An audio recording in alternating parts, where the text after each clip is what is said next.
শ্যামনগরে গাবুরায় মসজিদ কমিটি গঠন নিয়ে সংঘর্ষ, আহত ৪, মশিউর মেম্বারের বিরুদ্ধে হামলার অভিযোগ শ্যামনগর, সাতক্ষীরা, প্রতিনিধি ২৫ জুলাই ২০২৬ সাতক্ষীরার শ্যামনগর উপজেলার গাবুরা ইউনিয়নের ৫ নং ওয়ার্ড পার্শেমারি সর্দার বাড়ি বাইতুল জামে মসজিদের নতুন কমিটি গঠনকে কেন্দ্র করে শুক্রবার ২৪ জুলাই চরম উত্তেজনা ও সংঘাতের ঘটনা ঘটেছে। ভোটাভুটিতে বিজয়ী ও পরাজিত পক্ষের সমর্থকদের মধ্যে সৃষ্ট এই সংঘর্ষে অন্তত ৪ জন সাধারণ মুসল্লি আহত হয়েছেন বলে অভিযোগ পাওয়া গেছে।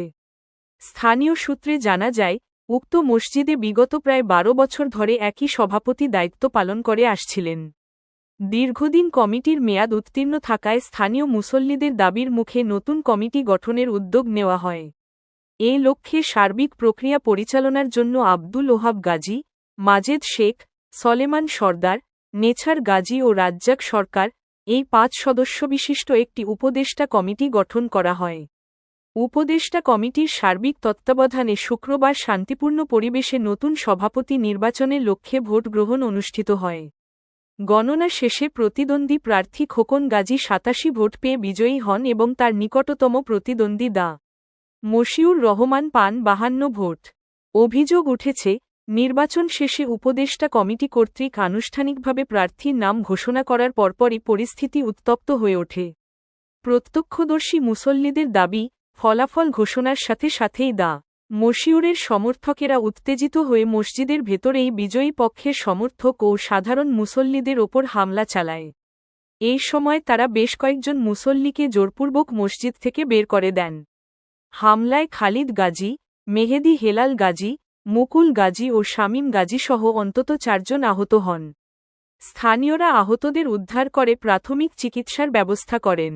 অভিযোগ রয়েছে, হামলার সময় দা মশিউরের ছেলে আজমির ও স্থানীয় আজিজুল সহ কয়েকজন অন্যান্য মুসল্লিদের উদ্দেশ্য করে চরম অশালীন ভাষায় গালিগালাজ করেন এবং পরবর্তীতে মসজিদে না আসার জন্য হুমকি প্রদর্শন করেন। এ বিষয়ে অভিযুক্ত দা মশিউর রহমানের মশিউর মেম্বার সাথে একাধিকবার যোগাযোগের চেষ্টা করা হলে তিনি ঘটনার বিষয়ে স্পষ্ট কোনো বক্তব্য বা সৎ উত্তর দেননি। ঘটনার পর থেকে এলাকায় চরম উত্তেজনা ও থমথমে পরিস্থিতি বিরাজ করছে। পবিত্র মসজিদের ধর্মীয় ভাবগাম্ভীর্য ও শান্তিপূর্ণ পরিবেশ ফিরিয়ে আনতে এবং অনাকাঙ্ক্ষিত পরিস্থিতি এড়াতে স্থানীয় সচেতন মহল প্রশাসনের দ্রুত হস্তক্ষেপ কামনা করেছেন। এলাকার ধর্মপ্রাণ মুসল্লিরা ঘটনার নিরপেক্ষ তদন্ত সাপেক্ষে দোষীদের বিরুদ্ধে দৃষ্টান্তমূলক আইনগত ব্যবস্থা গ্রহণের দাবি জানিয়েছেন। এবং আমাদের সভাপতির মুখ থেকেও আমরা শুনতে চাই যে কিভাবে এই ঘটনাটা হয়েছে। আমাদের মাঝখানে তিনিও মার খাইছে। রহমান রহিম, আজকে সর্দারবাড়ি জামে মসজিদের পুরানো কমিটি মেয়াদ শেষ হওয়ার কারণে নতুন কমিটির গঠনের সিদ্ধান্ত হওয়ার পরিকল্পনা অনুযায়ী আজকের জুমার দিনই ইমাম সাহেবের ঘোষণা অনুযায়ী যখন কমিটি গঠনের লোক বিভক্ত করা হয় দুই দিকে, যখন আমাদের নতুন কমিটির দিকে বিভক্ত ভাগে লোক বেশি দেখা যায়, তো তখন পুরানো কমিটির সভাপতি ষড়যন্ত্র করে তাদের বাড়ির উপরে মসজিদ, তারা লাঠি সোটা নিয়ে আমাদের লোকজনের ভয়ভীত দেখিয়ে মারভিত করে হুসুগুতু দিয়ে তাদেরকে মসজিদ থেকে বের করে দেওয়া হয় এবং নামাজও আদায় করতে পারে নাই।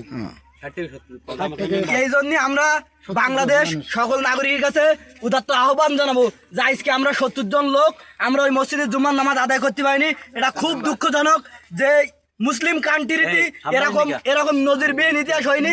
আমরা ৬০ জন লোক আমরা ওই মসজিদে আজকে নামাজ আদায় করতে পারিনি। এই জন্য আমরা এই সাথে সাথে প্রশাসনের কাছে দৃষ্টি আকর্ষণ করবো যে এর সুষ্ঠু প্রতিবাদ এবং তদন্ত করা হয়, এর সুষ্ঠু বিচার চাই। আমরা আজকে নামাজ পড়তে পারিনি। আমরা আমাকে এটা দেখেন কি অবস্থা, তারা মনে হয় যে পরিকল্পিতভাবে হামলা চালানো। ওদের লোকজন কম থাকায়, ওদের লোকজন কম আর আমাদের লোকজন এই কমিটির নতুন কমিটির লোকজন বেশি থাকায় তারা এই হামলা চালায়। এখন দেশবাসীর কাছে জানতে চাই যে এই জামাতের নামধারী এই মেম্বার তার লাঠিয়াল বাহিনী নিয়ে আমাদের উপরে হামলা চালায় এবং তারা নামাজ আদায় করতে দেয় আমরা ইউনিয়ন পরিষদের কাছে এবং চেয়ারম্যান সাহেবের কাছে আহ্বান জানাই, আপনি যেন দৃষ্টি আকর্ষণ করে প্রশাসনের মাধ্যম দিয়ে এই সুষ্ঠু বিচার আমরা দেশবাসীর কাছে চাই। আমরা আজকে নামাজ পড়তে পারিনি, এর প্রতিবাদ জানাই এবং দেশবাসীর কাছে আমরা উদাত্ত আহ্বান জানাই এরকম জঘন্য ঘটনা যেন বাংলাদেশে কোনো মসজিদে না হয়। বিতর্ক করি এই ইসলাম দেশে যারা নামাজ পড়তে